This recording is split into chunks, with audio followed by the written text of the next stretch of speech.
Hi everyone, we are in another site, another pilot north of Israel. As you can see, the Sea of Galilee over there.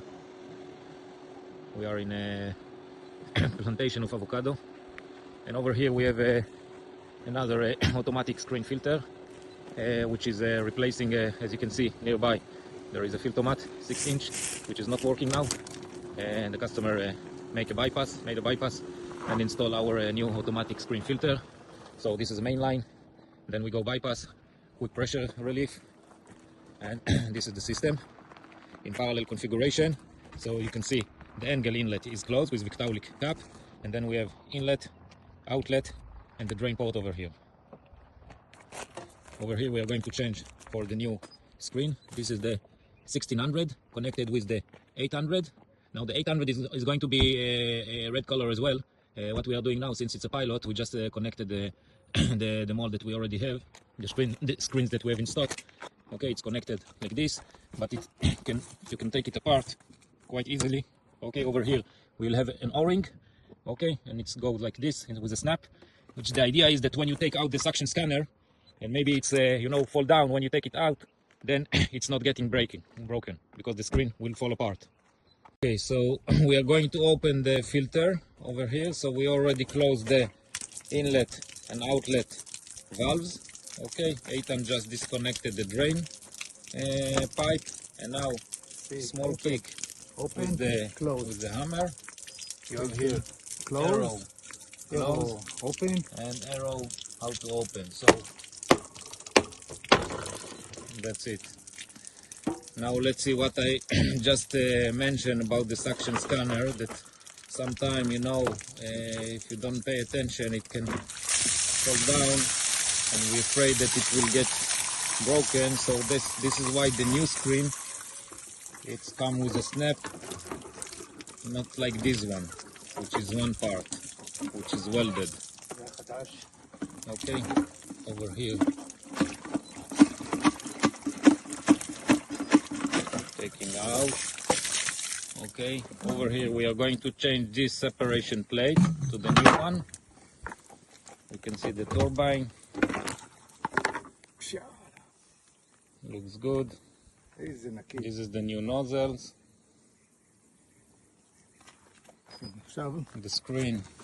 Screen is very clean.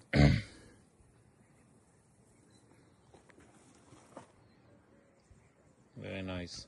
And this is before we made another backwash. Okay, now we are going to change the parts. See you soon. Okay, we are putting now the new separation plate back to the scanner. It's not opposite. Yeah, it is directional one. Okay, this side is down because it's sitting on the screen. Okay, so it has to be like this. Again, it's not something that the customers or the dealer needs to deal with, because it will come as one SKU. This is the kit of the suction scanner. So the pipe with the nozzle, the separation plate, and the turbine. Everything should be one SKU. Okay, we put it now inside the screen, the suction scanner to the screen. So again, make sure that the pin goes to the center of the screen, and the separation plate is sitting on the top of the O-ring. Okay, make sure that everything is turning very nice. And now put it back in the filter.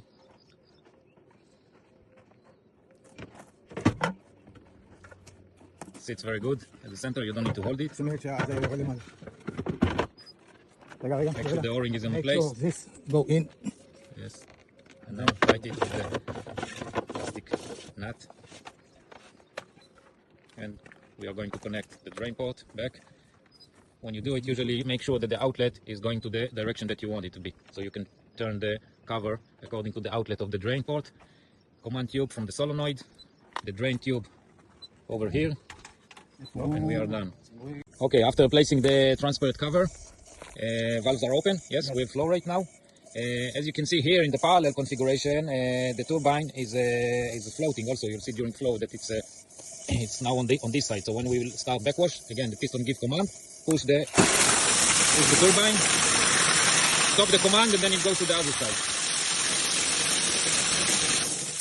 Very nice. Okay, now the turbine just floating. Okay, it's not influencing anything. In the angle configuration, usually it's sinking down. In the parallel configuration, it's somewhere here, it's floating. It's not a big issue. Again, another backwash, we give command, push the turbine, When we close the command, water goes to drain, so the piston moves back by pressure. The pressure pushes the turbine and the piston back. Okay, so with command, the piston push it. Without command, the pressure push it back.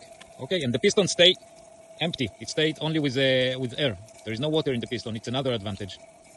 Okay, what it's important now to emphasize is the backwash time, because it's program over there in the controller. Yeah, this is important. In all the tests that we did, it's between 8 to 10 seconds, but it's better to make it during the commissioning. Okay, to make sure that it's not too short and not too long. If it's too long, it will just continue to turn in this side. Okay, here you see it's 1, 2, 3 seconds more or less, just turning on the same position. So basically we can short this cycle time, the backwash time, in about 2 seconds. Let's do another backwash. Let's see the time over here.